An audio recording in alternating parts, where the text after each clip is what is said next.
Trascendiendo Fronteras. El día de hoy nos acompaña el doctor Luis Eduardo Echeverría, médico internista cardiólogo, jefe del programa de falla cardíaca y trasplante en la Fundación Cardiovascular Colombiana en Bucaramanga. Doctor Echeverría, muchísimas gracias por estar con nosotros la noche de hoy.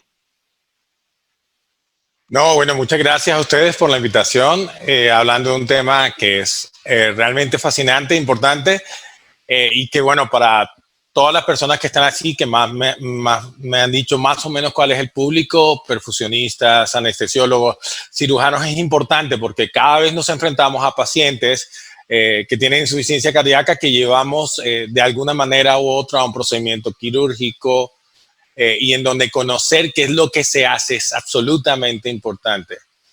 ¿Ahí están viendo mi presentación? ¿Está viendo? Sí, doctor, la estamos viendo perfecto. Ok, bueno, muchas gracias. Entonces, vamos a hablar de insuficiencia cardíaca. Vamos a hablar de varios tópicos y obviamente es poco tiempo, así que voy a tratar de hacerlo muy rápido. Me cuadro un poquito acá el micrófono. Esto acá. Listo, lo saco. Esa es una frase que me gusta del arte de la guerra, el Sun Tzu. Sí, dice, conoce a tu enemigo y conócete a ti mismo. Saldrás triunfador en 1000 batallas. Así que si tienes un paciente que te enfrentas en la sala con insuficiencia cardíaca, saber qué es lo que se hizo antes, saber qué es la insuficiencia cardíaca y cómo va con el tratamiento es muy importante. Así que hay que conocer el enemigo, saber por qué las medicaciones que tiene el paciente son importantes, cuáles no son importantes y cómo cambia esto su pronóstico. Les hago una primera pregunta. ¿Qué tal que tuvieran que escoger una enfermedad?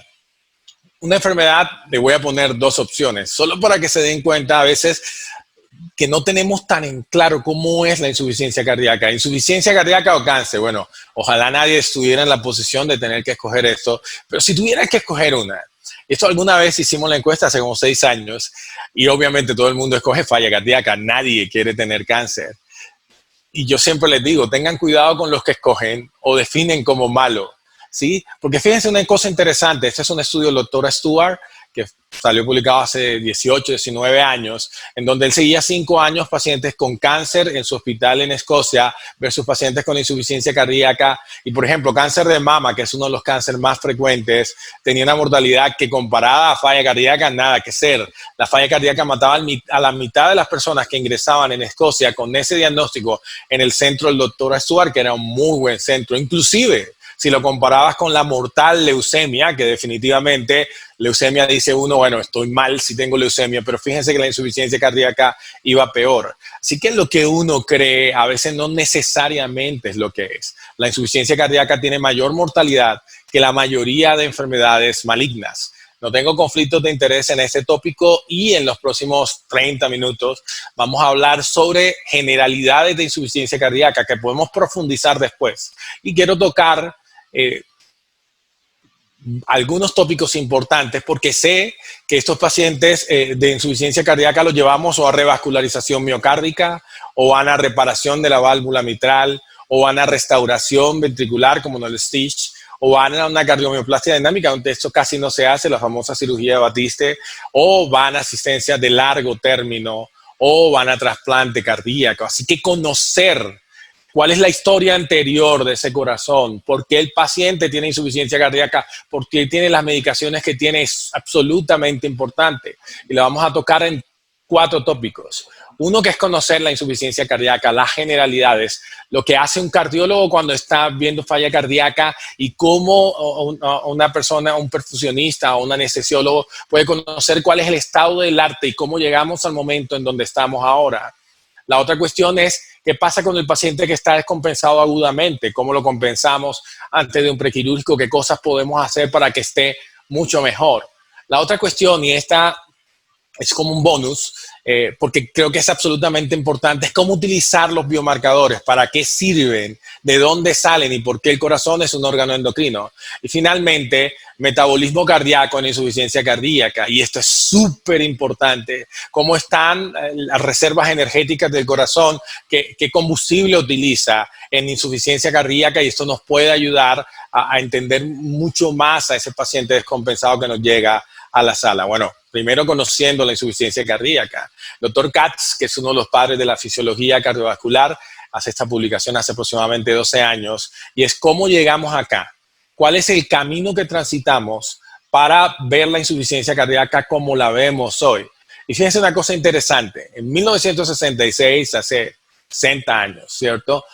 Solamente había 3 tratamientos posibles para la insuficiencia cardíaca: digital, ¿sí?, digoxina, diuréticos y reposo. No había más nada, ¿sí? Y tiempo después, en los 70, básicamente lo mismo. De eso lo único que mencionaban, 2 tratamientos específicos digitálicos y diuréticos. Obviamente en los 70 la mortalidad de una persona con insuficiencia cardíaca a 5 años era 80% en hombres y 70% en mujeres. Y los estudios clínicos o los ensayos de esa época nos muestran esta cruel realidad. Básicamente, si tenías insuficiencia cardíaca o cardiomiopatía dilatada, estabas muerto, ¿no? Independiente de cómo fuera tu clase funcional original. La pregunta es: ¿qué estábamos haciendo mal? ¿Por qué no funcionaba la digital y los diuréticos mejoraban los síntomas, pero los pacientes se morían igual? Y probablemente la explicación está en la definición de insuficiencia cardíaca en los 70, en los 80, en los 90 inclusive. Esto fue lo que a mí me enseñaron como médico. La falla cardíaca es la incapacidad del corazón de entregar oxígeno a los tejidos en una proporción equilibrada con las demandas metabólicas. Eso convertía al corazón en una bomba, un simple problema de bomba, ¿cierto? Y tenías una bomba que era capaz de bombear con fuerza y de recibir la sangre, ya cuando entendimos un poquito más la diastología, y tenías una bomba que por alguna razón, en este caso un infarto apical, y de la pared anterior y un poquito posterior, el paciente se le dañaba totalmente la función ventricular y el corazón no era capaz de bombear. Además, este tiene una válvula. Este tiene una bomba buena que era capaz de cumplir las demandas metabólicas y una bomba que no servía para mucho. Y bueno, empezamos a ver que había 3 variables hemodinámicas que podíamos medir. Una era contractilidad, otra la poscarga, y la falla cardíaca es la clásica enfermedad con un aumento de las resistencias muy importante, y otro es la precarga, donde por el aumento de las presiones de llenado del ventrículo izquierdo y aumento de la presión anterior en la aurícula izquierda, aumenta en el capilar pulmonar, y de ahí hacia atrás había un aumento muy importante de la precarga y del volumen de líquido que el corazón no podía manejar. Llegamos los hemodinamistas, los electrofisiólogos, los cardiólogos, los anestesiólogos, y empezamos a mirar todas estas variables y decidimos que, bueno, eso se debía manejar de alguna manera, y empezamos a manejarlo. Disminuimos la precarga con diuréticos y esto no cambió la mortalidad. Los pacientes mejoraban y después morían igual. Aumentamos la contractilidad con digitálicos, aumentando la entrada de calcio al corazón, y los pacientes morían más. Inclusive el efecto era benéfico a corto plazo, pero no a largo plazo, y dependía de la dosis. Aumentamos con la contractilidad con inotrópicos y eso tampoco funcionó. Inclusive en algunos vimos cómo los pacientes se podían morir más a mediano plazo. Finalmente utilizamos vasodilatadores con resultados mixtos. Al final nada funcionó y ninguno de estos esquemas terapéuticos cambió la mortalidad en insuficiencia cardíaca. Ese modelo no funcionó nunca, pero la pregunta es: ¿por qué no funcionó? Era absolutamente intuitivo. Estábamos viendo cosas que no funcionaban bien. Aumento de la precarga, aumento de la poscarga, disminución de la contractilidad. Debía funcionar. Pero bueno, las respuestas estaban en un estudio, en un pequeño estudio, 250 pacientes, en 1986, que cambió la historia de lo que conocemos como insuficiencia cardíaca. Y esto pasó en junio 4 de 1987. Y fue un estudio que se publicó en New England Journal of Medicine de una medicación que la mayoría de gente asimila hipertensión, enalapril, contra placebo, contra nada, en un estudio muy famoso que se llama el Consensus Study Group, un estudio solo sueco. Es una cosa interesante, poner en pacientes con cardiopatía dilatada un inhibidor de enzima conversora angiotensina, enalapril, disminuía a los 6 meses la mortalidad en un 40% y al año 31%. Esto es, fíjense cuál era la mortalidad en Suecia en 1986 de pacientes con insuficiencia cardíaca. A los 6 meses, el 44% de los pacientes estaban muertos y el 52% estaba muerto al año. De esto estamos hablando, de una enfermedad casi necesariamente mortal, ¿cierto? Los pacientes mueren. Pero este estudio disminuyó la mortalidad, a pesar de que la mortalidad seguía siendo elevada, aún en el grupo con enalapril 36%. Pero a pesar del éxito de esta medicación, entendimos mal. Quisimos cuadrar el efecto de enalapril con nuestro esquema fisiopatológico de la insuficiencia cardíaca, precarga, poscarga, contractilidad alterada, y le adujimos el efecto benéfico a la vasodilatación, a la disminución de la poscarga, y estábamos totalmente equivocados. El mismo ensayo clínico nos dio la respuesta que necesitábamos. Y 5 años después vimos que había unas neurohormonas elevadas, angiotensina 2, aldosterona, norepinefrina, péptido natriurético, adrenalina, y que los pacientes que tenían los niveles más elevados de estas neurohormonas morían más. Pero lo más interesante es que los que recibían esta medicación, no le llaman enalapril, llámale un inhibidor de la enzima conversora de angiotensina. Sí, inhibe el sustrato de la enzima conversora, que es la angiotensina 1, y la conversión a angiotensina 2 y todos los efectos de la estimulación del receptor AT1. Este IECA, enalapril, bajaba todas esas neurohormonas y los pacientes empezaron a morir mucho menos cuando hacías esto. Entendimos que lo que veíamos, lo que podíamos medir con nuestros catéteres, lo que veía nuestra presión arterial, nuestro catéter en aurícula izquierda o derecha, nuestro catéter de flotación, solamente eran epifenómenos de cosas que pasaban al interior del corazón. La batalla más importante de la insuficiencia cardíaca se peleaba en la trinchera metabólica, en la trinchera neuroendocrina, sí, a un nivel molecular, en donde nosotros no entendíamos ni podíamos escudriñar. Y entendimos que cuando la falla cardíaca empezaba, cuando había una anoxia, se producía un daño cardíaco, ya sea fuera por un infarto, por hipertensión, por miocarditis, cualquier cosa que pudiera una carga en el corazón. Y eso producía deterioro de la función sistólica. Y por mecanismos que se han desarrollado en miles de millones de años de evolución, si se activaban sistemas que tratan de salvar la patria a corto plazo. Si se activaba el sistema renina-angiotensina-aldosterona para retener sodio y agua y mantener el volumen intravascular, se activaba el sistema adrenérgico, ¿sí?, que producía aumento de la contractilidad miocárdica, endotelina para producir vasoconstricción en órganos no importantes o no vitales como gastrointestinal o reproductivo, tratando de desviar el flujo hacia el corazón, hacia el cerebro y hacia el músculo, y aldosterona, que también terminaba reteniendo más líquido. Y se producían otras hormonas, los péptidos natriuréticos y algunas otras, bradicininas, adrenomodulina, que antagonizaban este efecto de esta activación neuroendocrina. Esta activación neuroendocrina era importante al inicio, ¿sí?, y producía y trataba de restaurar otra vez el equilibrio en el corazón, pero al final el aumento de calcio intramiocárdico producía toxicidad miocárdica con síntomas de insuficiencia cardíaca por dilatación y remodelación del ventrículo izquierdo, y finalmente te llevaba a la muerte, que era un fin bastante frecuente en insuficiencia cardíaca. Esto cambió la forma de ver la insuficiencia cardíaca y empezamos a ver estos blancos como posibles targets potenciales del tratamiento. Y las cosas que creíamos que no funcionaban, ¿cómo van a funcionar los betabloqueadores si disminuyen la contractilidad? Empezaron a funcionar. Y los betabloqueos disminuyó la mortalidad en insuficiencia cardíaca, y los inhibidores de enzima conversora lo hicieron, y lo hizo la inhibición de la aldosterona con espironolactona, y lo hizo también la inhibición de la degradación de los péptidos natriuréticos con sacubitril combinado con valsartán. Ahora teníamos medicaciones que podrían pegarle a todos los blancos. Así que cuando ustedes ven un paciente, evalúan un paciente antes de cirugía o en cirugía, que tiene un IECA, un enalapril, captopril, o un ARA, losartán, candesartán, o sacubitril valsartán, o tiene espironolactona, no son diuréticos o son drogas para la presión. Son drogas que cambian el funcionamiento profundo del corazón. Y lo único en 400.000 años de la historia del Homo sapiens que ha disminuido la mortalidad en insuficiencia cardíaca. Ojo, lo único.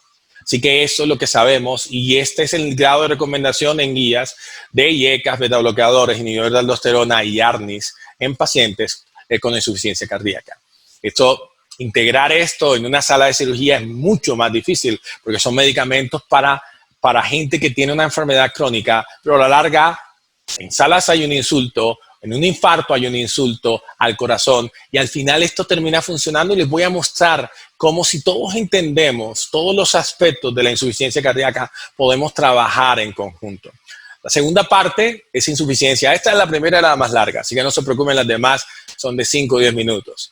La segunda es insuficiencia agudamente descompensada. Y bueno, cuando no habla de falla cardíaca aguda, cometemos el error de pensar que es una sola cosa.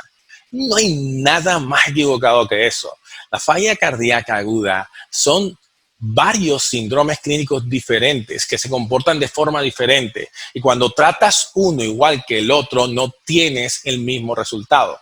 Así que tenía pacientes que tenían falla cardíaca aguda por disfunción derecha o falla cardíaca relacionada a un infarto, choque cardiogénico, que puede ser por un infarto, puedes tener falla y no choque, y lo que tenías que hacer es absolutamente otra cosa, tratar de abrir la arteria y de mejorar la perfusión del miocardio que no tiene perfusión. O edema pulmonar flash, inclusive con función sistólica compensada, como en la disfunción diastólica, o insuficiencia cardíaca hipertensiva, donde un aumento súbito de la poscarga hacía que el corazón no pudiera funcionar igual. O el síndrome de insuficiencia crónica agudamente descompensada, que es el que más vemos en cardiología. El paciente que tiene la insuficiencia cardíaca, que tiene mala función sistólica, que lo conocíamos y de pronto empieza a deteriorarse y termina descompensado con congestión o bajo gasto. Le voy a mostrar en la próxima slide cómo podemos hacer el diagnóstico. El diagnóstico, bueno, puedes colocar un Swan-Ganz, pero puedes colocar la mano en el paciente y puedes tomar el pulso y esto es muy poderoso. Puedes utilizar la clasificación de Stevenson para saber en qué cuadrante está el paciente y eso se asimila a clasificaciones hemodinámicas que pueden equivaler a medir una cuña o a medir un índice cardíaco. Entonces, si el paciente está seco y está con buena perfusión, se ve caliente, pero puede tener falla cardíaca. Sí, de pronto la congestión es intersticial y realmente no lo ves húmedo. Está el otro patrón, que es el patrón que tiene edema en miembros inferiores o edema pulmonar pero tiene buena perfusión, los pulsos están buenos y está caliente. Está el que está caliente, pero está seco, no es tan bueno a pesar de que esté seco y no tenga tanta congestión. Y está el que tiene las dos cosas, que es uno de los peores, que es el que está húmedo con congestión, pero además está con mucho bajo gasto. Son varios patrones que se asimilan a patrones hemodinámicos y que te predicen en general si está húmedo, que la cuña está en más de 18 y te predicen que el índice cardíaco está en menos de 2 como punto si está el paciente con mala perfusión y está muy seco. Ese es el pan nuestro de cada día. Tienes un paciente de cualquier edad que tiene 72 años con cardiopatía dilatada, no se sabe por qué, aunque puede ser hipertenso, diabético, hay muchas causas, haber tenido un infarto, en este caso no tuvo un infarto, que viene con una semana de deterioro de la clase funcional por disnea. Siempre utilizamos la clasificación de Nueva York, es un poquito tricky, no siempre es valorable, sobre todo pacientes que tienen algunas otras cosas. Ya había estado hospitalizado y esto es muy frecuente, las hospitalizaciones de insuficiencia cardíaca. Y la creatinina viene subiendo, estaba en 1.5 la vez pasada, tiene IECAS, se los suspendieron seguramente, y betabloqueador por la función renal, lo encuentras en urgencias, tiene estertores bilaterales, tiene galope sistólico, los pulsos son filiformes y está frío. Así que, ¿en qué cuadrante de Stevenson está? C, donde está húmedo, pero también está con bajo gasto.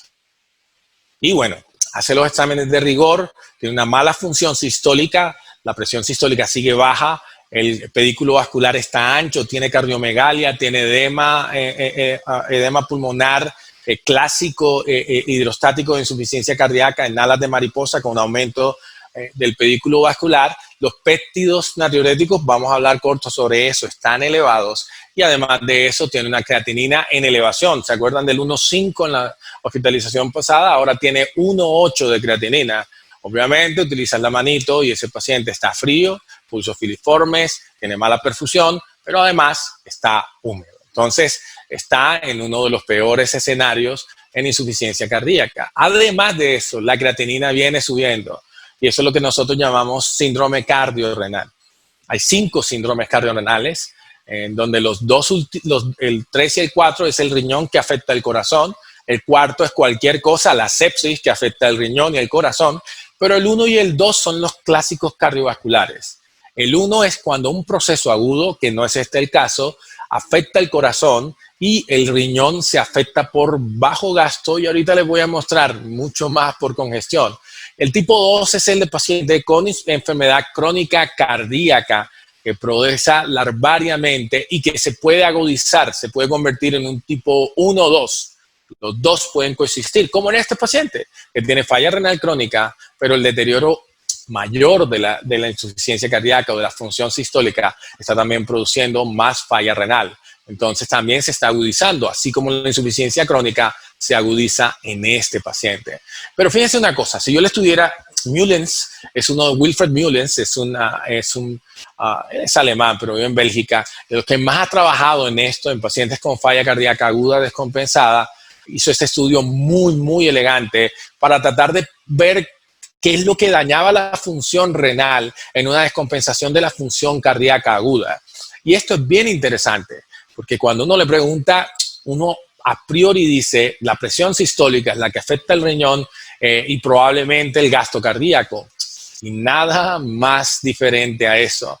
Fíjense este estudio muy elegante que hizo Müllens, la presión venosa central era el factor más relacionado con el deterioro de la función renal, la congestión, ya fuera un tercer espacio o falla cardíaca derecha con congestión hepática, pero así el hígado grita, pero el riñón no, pero así está el riñón, está igual de congestivo y la creatinina elevando y había una relación directa entre la cuña, entre la presión venosa central y la elevación de la creatinina, mucho más que la cuña, que fíjense que en este artículo que la presión de llenado del ventrículo izquierdo de forma indirecta no se alteró, o el índice cardíaco que solo al final elevaba la creatinina, pero la congestión es absolutamente importante. Y fíjense cómo del mismo estudio, él ve cuáles son los 2 factores más importantes y se da cuenta que cualquier paciente que ya tenga bajo gasto o alto o el gasto cardíaco normal, el aumento de la presión venosa central es el que se asocia con la disminución aguda de la depuración de creatinina y eso es sumamente importante. Otro muy bonito experimento de Müllens con pacientes en unidades de cuidados intensivos es medir la presión intraabdominal y la presión intraabdominal se relacionó con elevación de la creatinina, ¿cierto? Eso es muy fácil de hacer en cuidados intensivos a pesar que poco se tiene en cuenta y es un muy buen indicador, tiene una relación directa con la elevación de la creatinina. La congestión es el nombre de juego, postquirúrgico, prequirúrgico, en falla. Congestión siempre es malo y hay que tratar de llevar al paciente en un estado normovolémico y sin congestión o que salga de cirugía y tratar de rápidamente eliminar la congestión y hay varias formas, incluyendo ser muy agresivo con ultrafiltración en algunos casos, no en todos. Se lo recomiendo él también, Müllens es el que más sabe sobre esto, es el autor de ese position paper de la Sociedad Europea de Cardiología, en donde ellos dan como una guía de cómo manejar la congestión casi en cualquier escenario. Cuando tienes un paciente congestivo, se las dejo ahí para que la lean, cómo se puede ser muy agresivo en los pacientes, empezando o titulando furosemida y se puede medir tanto sodio urinario como el gasto urinario en 6 horas y tomar decisiones rápidamente, inclusive duplicando la dosis de diurético hasta llegar a un momento en donde si tú no encuentras ese punto puedes empezar algunas otras terapias incluyendo ultrafiltración. La otra cuestión es, este paciente está descompensado, está frío y está húmedo, vasodilatadores inotrópicos, bueno, Básicamente todos los vamos a utilizar. Pero desafortunadamente, bueno, los hemos preparado a todos y mandamos todos nuestros vasodilatadores, todos nuestros inotrópicos, todos nuestros inodilatadores a estudios clínicos. Y cuando los mandamos a estudios clínicos, ninguno volvió, ¿cierto? Fue un desastre, ¿sí? Realmente no hemos logrado tener resultados positivos en falla cardíaca crónica agudamente descompensada o en la aguda directamente, ni con milrinone, ni con tesocentan, levosimendan, tolvaptan, neseritide, rolofilina, si en general.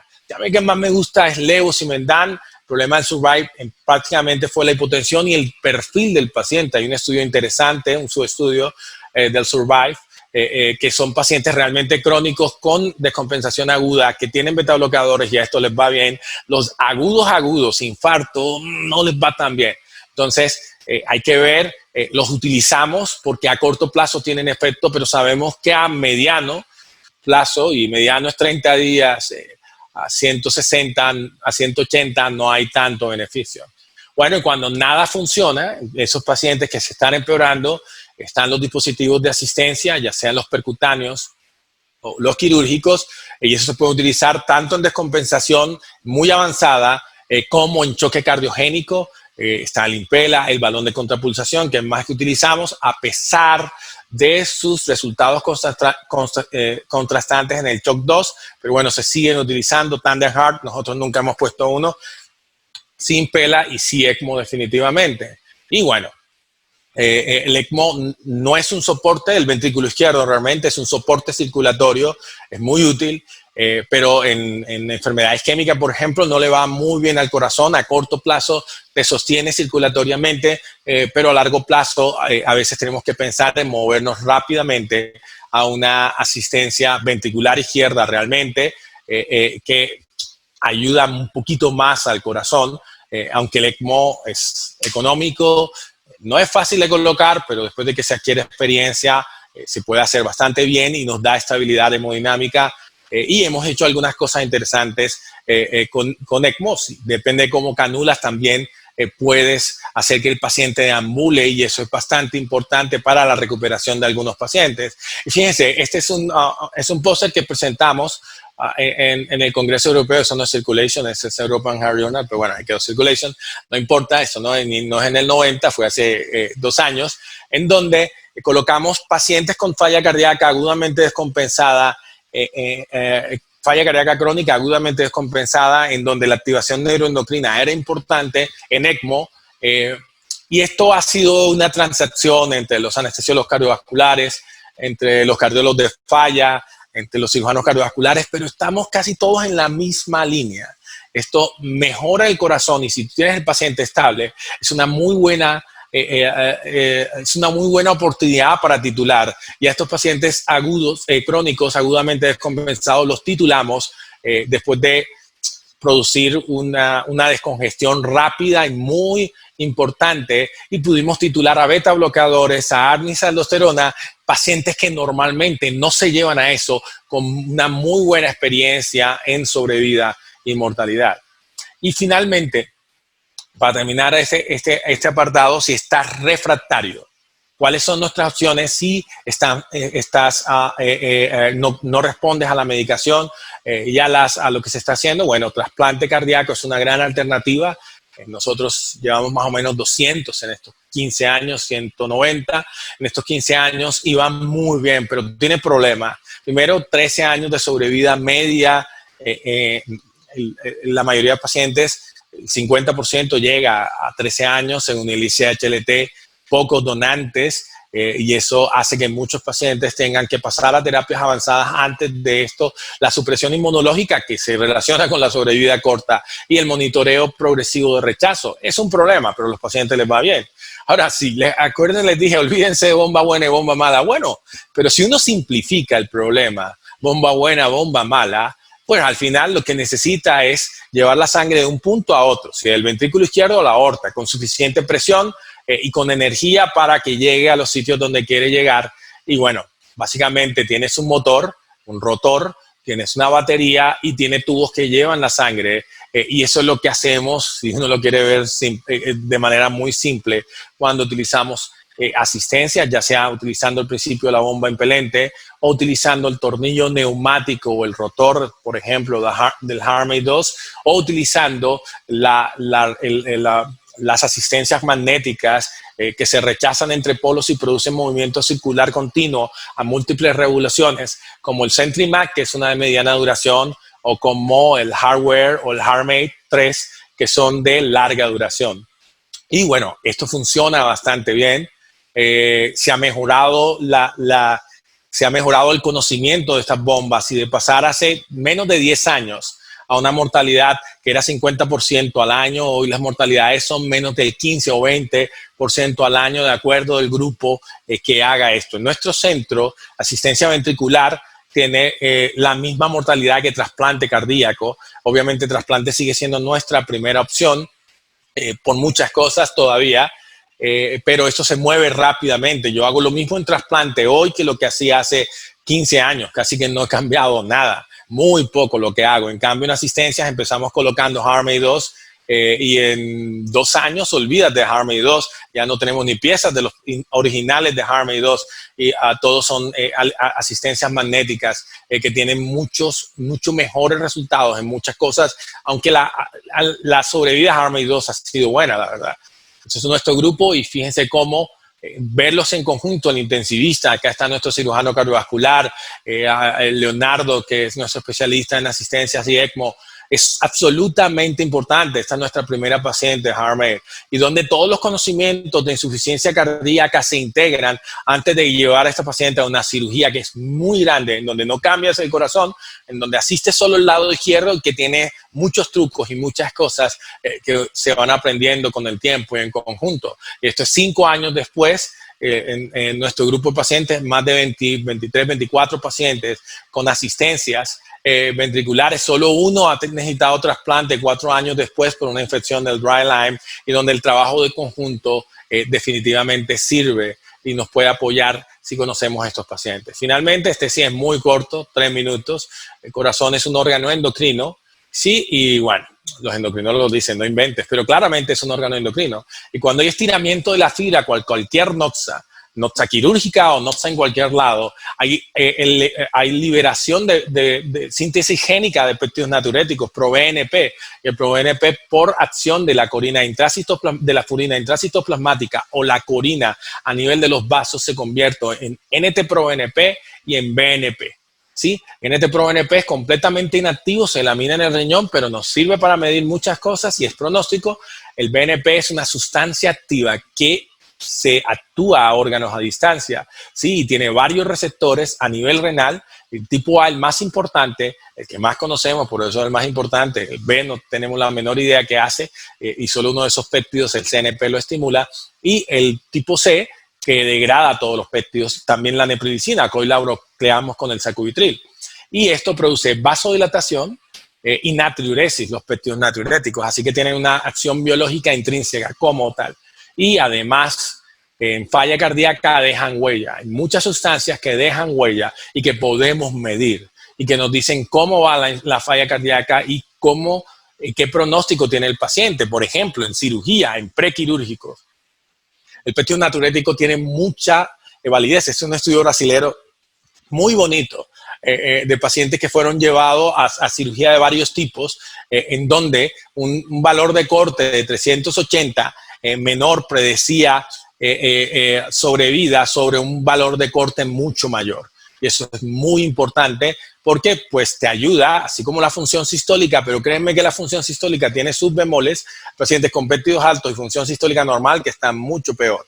Entonces, esto es bien importante. Y este otro estudio bien interesante, donde también la troponina y el péptido natriurético tipo B, después de cirugía, era un muy buen predictor pronóstico. Hay 2 estudios más que no quise mencionar acá, en donde cómo podemos hacer destete de balón de contrapulsación intraaórtico midiendo valores basales. Acuérdense que la vida media es 120 minutos del NT-proBNP y del BNP menos de 20 minutos. Aquí sí que tienen valores que se mueven muy rápidamente de acuerdo a la injuria miocárdica.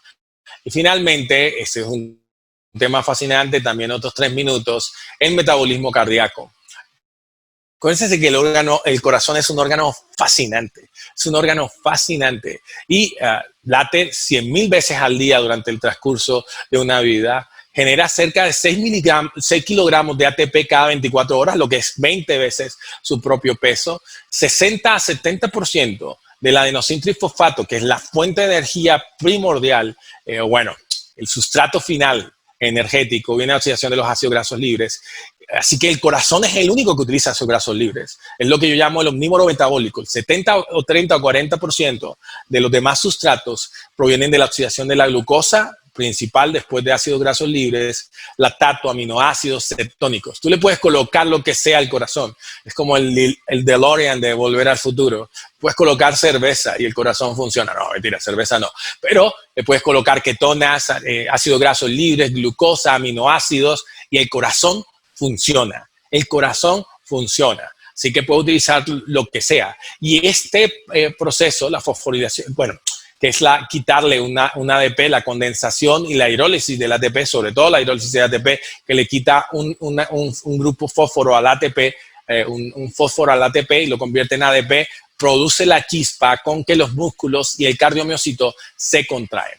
Y esto es el sistema, cómo funciona la obtención de energía en el corazón, donde dos grandes transportadores, los transportadores de ácidos grasos libres, como el CD35 o el transportador de ácidos grasos libres directo, el receptor de transporte de ácidos grasos libres, o los cotransportadores GLUT1 y GLUT2 se externalizan para tomar la glucosa y meterla dentro de la célula. Lo mismo los ácidos grasos libres.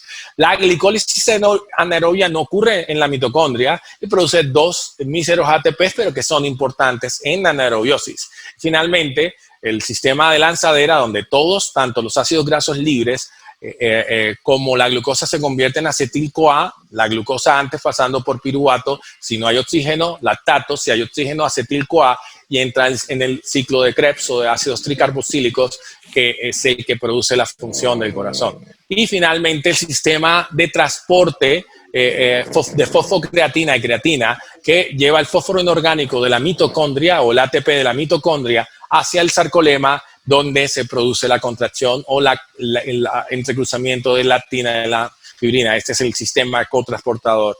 Y finalmente, acuérdense, ácidos grasos libres, glucosa, es la principal parte de la alimentación del corazón, pero cuando se produce una situación de estrés, cualquiera sea, un infarto, el paciente está en cirugía, el corazón vuelve a un fenotipo anterior. Entonces se lo voy a mostrar, en donde utiliza más glucosa que ácidos grasos libres. Fíjense cómo en falla cardíaca, cuando se comparan modelos animales con modelos humanos en falla, hay una depresión, una producción menor de adenosín trifosfato. Así que básicamente la falla cardíaca el corazón está corriendo fuera de energía, tiene muy poca energía y la producción de ATP totales es muy baja. Y una de las razones es que todos los sustratos metabólicos disminuyen su entrada, se produce la falla cardíaca por sí sola, resistencia a la insulina y utilizan menos glucosa, y los ácidos grasos libres siguen siendo el combustible principal, pero en mucha menor proporción. Cuando el corazón se daña o tiene alguna anoxia o está bajo estrés, cambia su prototipo fetal, en donde ya no utiliza ácidos grasos libres, que es un combustible caro, produce muchos ATPs, pero su relación ATPs-oxígeno es mucho menor que la glucosa, pero a la larga ese corazón falla y se queda sin energía, ¿sí? Y la oxidación disminuye, la glicólisis anaerobia aumenta, lo cual no es una buena noticia, y la oxidación de ácidos grasos libres disminuye, sigue siendo la principal fuente de energía, pero mala, ¿no?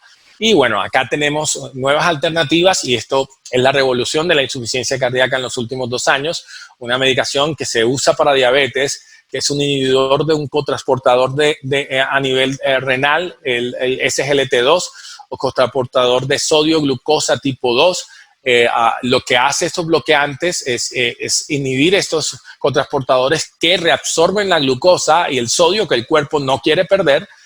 Pero esto evita que lo reabsorba, si produce diuresis osmótica. De hecho, son diuréticos, funcionan como diuréticos en falla y son la revolución porque cambiaron el panorama y disminuyen la mortalidad de insuficiencia cardíaca. Hace 2 semanas el estudio Emperor y hace 1 año el DAPA Heart Failure y disminuyen la mortalidad. Solo teníamos 3 medicaciones que hacían eso. Hoy tenemos 4 y además tienen efecto diurético y estamos conociendo mucho más cómo funcionan estas medicaciones, pero creemos que lo que hacen, uno de sus principales mecanismos, es restaurar la energía miocárdica y una cosa muy extraña es que aumenta el consumo o la producción de cuerpos cetónicos que parece que como combustible le va bastante bien al corazón. Esa inducción de cetogénesis es una de las cosas que pensamos que es por la que funciona. Al final, trabajo en equipo, lo es todo. Este es mi grupo de insuficiencia cardíaca.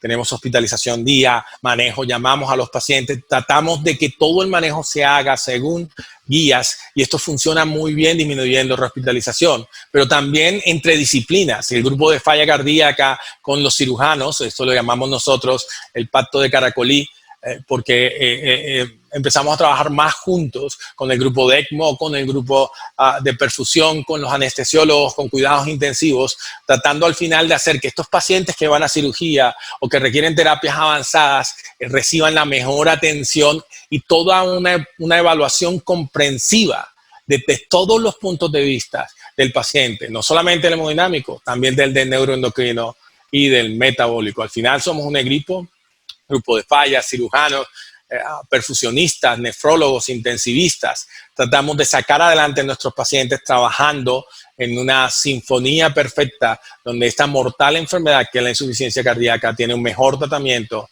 y podemos hacer muchas más cosas. Le doy las gracias. Bueno, con esto termino mi presentación y no sé si tengan alguna pregunta o no estén de acuerdo, de plano, con nada de lo que he dicho. Doctora Echeverría, muchísimas gracias por su excelente presentación. Tenemos algunas preguntas por acá en el chat que me voy a permitir leerle. Doctor, en su opinión, ¿cuál es el marcador de mayor efectividad y rapidez para el diagnóstico de falla cardíaca? Es una excelente pregunta. Los péptidos natriuréticos, ya sea NT-proBNP o BNP, son muy rápidos. Además, tenemos valores de cortes para cirugías no cardíacas y para cirugías cardíacas, porque llevamos 20 años estudiándolos, ¿no? Se elevan muy rápido y se bajan muy rápido cuando hay mejoría. Así que, desde mi punto de vista, el mejor marcador, acuérdense, por ejemplo, en urgencias, si los utilizas para diagnóstico, el valor predictivo negativo de acuerdo al punto de corte que escojas, por ejemplo, BNP, si utilizas menos de 100 en urgencias, en el escenario de descompensación aguda, menos de 100 o NT-proBNP menos de 300, descartan 97% falla cardíaca. Y hay pacientes que llegan por disnea que tú crees que tienen falla y tienen enfermedad pulmonar obstructiva crónica o tienen tromboembolismo pulmonar, y tú les pones diuréticos y le terminas poniendo diuréticos a un tromboembolismo pulmonar o le terminas poniendo diuréticos a un EPOC, ¿no? Entonces los péptidos te ayudan. Y las guías americanas que dicen, grado de recomendación 1, nivel de evidencia A en el escenario de duda terapéutica. Gracias, doctor. Doctor, entonces, ¿cuáles serían esos valores de corte del ProBNP para definir la suspensión de una cirugía cardíaca?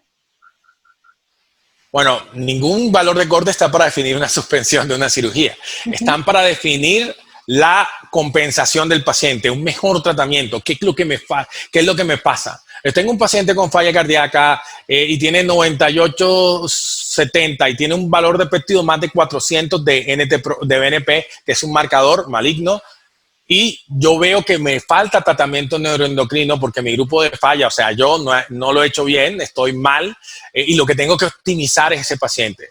Entonces veo que puedo subir. Obviamente la presión es un problema, pero a veces quitamos esta medicación por 170 en paciente asintomático y eso no es una buena, forma porque no baja los péptidos natriuréticos. Beta-bloqueadores, inhibidores de enzima conversora de angiotensina, inhibidores de aldosterona bajan los péptidos natriuréticos. ¿Qué hacemos nosotros también para modificar los péptidos natriuréticos? Y esto, bueno, no funcionó muy bien. Te saben el estudio, hace un año y medio en New England, levosimendan, pero es que uno lo ve mucho mejor. Y en el subgrupo con beta bloqueadores realmente van muy bien. Entonces nosotros hacemos optimización de estos pacientes con levo, hacemos levosimendan en hospitalización día. Tenemos estos pacientes que se están descompensando frecuentemente, que tienen péptidos altos, permanentes. Entonces les colocamos levosimendan la mitad de la dosis, 6 horas, cada 15 días por 6 dosis, 2 protocolos, el LevoRep, el Lionheart, que muestran disminución de hospitalizaciones y mayor estabilidad para cualquier procedimiento. Entonces, no te sirven para decir no lo voy a operar, te sirven para definir el riesgo. Obviamente, no los operas basado en los Euroscore o lo que quieras. Vale, doctor, muchísimas gracias. Doctor, esos pacientes que llevamos a cirugía y que hacen falla poscardiotomía, ¿cuál sería su recomendación de manejo en este tipo de pacientes ante la falla cardíaca aguda al salir de la circulación extracorpórea? Oh, sí, eso es un desastre. Nos ha tocado en muchas ocasiones y acá no se comporta como la crónica agudamente descompensada. Acá olvídense de beta bloqueadores y ECAs, inhibidor de aldosterona, nada que hacer. Esto sí es mecánico. Tiene que esperar que el corazón responda. Y normalmente, a veces les ponemos balones de contrapulsación intraórtica, pero la verdad, nosotros en falla poscardiotomía nos movemos rápidamente a ECMO. Y si la disfunción es más izquierda, podemos colocar, el costo nos limita una asistencia izquierda, pero bueno, hacemos otras cosas también en el ventrículo. Obviamente colocamos inodilatadores y ponemos vasodilatadores en algunos casos y eso mejora el corazón y nos da tiempo. La que yo tengo más experiencia, mucho más experiencia, obviamente en los pacientes que nos hacen disfunción del injerto postquirúrgico. Hace poquito tuve uno. Y bueno, muchas veces, por ejemplo, si es disfunción derecha, lo que tienes que hacer, salen siempre con óxido nítrico, siempre, y titulamos sildenafil de forma muy aguda. Y eso nos sirvió. Acá el paciente está en piso, está bien, el TAPS, el ventrículo derecho, no está tan bien. Entonces hay que identificar realmente cuál es la causa. Si es disfunción primaria del injerto, los hemos tenido que colocar en ECMO. Y a las 3 o 4 días, después de que el corazón parece que no arranca solo, ¿no? Entonces esto nos da tiempo para que no tengamos una deuda de oxígeno brutal que ya sea impagable en algún momento. Así que esa es la gran ventaja del ECMO, cuando se coloca tempranamente. Doctor, en cuanto a esto que usted nos cuenta acerca de la falla cardíaca derecha, entonces, ¿cuándo pensar en una asistencia univentricular para soportar el ventrículo derecho? Lo hemos hecho mucho más en niños. Yo no tengo experiencia. Leonardo es el que más tiene experiencia. Nosotros en adultos nunca hemos puesto una derecha, de pronto alguna, ¿no? Pero la ponemos mucho en niños. Ponemos asistencias derechas e izquierdas. En adultos es un poquito más complejo, pero está plenamente justificado cuando el TAPS está bajo, cuando los síntomas son claramente de congestión, cuando la presión venosa central está alta y no la puedes bajar de forma normal, disminuyendo la congestión o ultrafiltrando. En ese caso, pero Alemania, los alemanes tienen una experiencia brutal en utilización de asistencias derechas. Ellos tienen buenos resultados, pero no todo el mundo tiene buenos resultados con esto. Si las tienes que utilizar, hay que utilizarlas. Pero realmente, gracias a Dios, nosotros con el ECMO tenemos, digamos, como asistencia circulatoria y no hemos tenido, y hemos pasado muchas veces de ECMO a asistencia izquierda, pero rara vez asistencia derecha. Pero te digo, yo no soy el que tiene más experiencia en eso. Los intensivistas, el doctor Pizarro y Leonardo han hecho esto en muchos de esos casos, inclusive cuando el insulto es respiratorio, ¿no? Doctor, muchísimas gracias. Doctor, durante la conducción de la circulación extracorpórea, el perfusionista tiene la posibilidad de realizar ultrafiltración convencional y retirar una cantidad de volumen considerable en los pacientes de falla. ¿En qué tipo de pacientes considera usted que no sería prudente sacar a esos pacientes con un balance negativo? ¿O siempre es mejor sacarlos con balance negativo de la circulación extracorpórea? Yo veo muy pocos escenarios donde no sea bueno sacarlos con balance negativo, porque tú lo ves. El paciente que no sale congestivo va bien en el postoperatorio. El paciente que sale congestivo va mal. Así que no nada, las cosas uno a la mano, nada. Caray, no cojan la mano ni nada. No, no te preocupes. Entonces, en general, hay muy pocos escenarios. Se me está tratando de pensar en uno en donde no debas dejar, porque ni siquiera la disfunción renal, tú dices, no, no quiero fregar más al paciente. No, la congestión es la primera causa de congestión renal. Así que mantener, o por lo menos no tener un balance tan positivo, es bueno para la mayoría de los pacientes. No sé, alguien debe tener alguno que me ayude, pero a mí no se me ocurre ningún escenario en donde el paciente no deba salir no congestivo, por decirlo de alguna manera, porque va mal el corazón, va mal el riñón, va mal los pulmones, te demora la extubación. Si lo sacas seco, puedes hacer un fast track y lo sacas bien si todo va bien en la cirugía.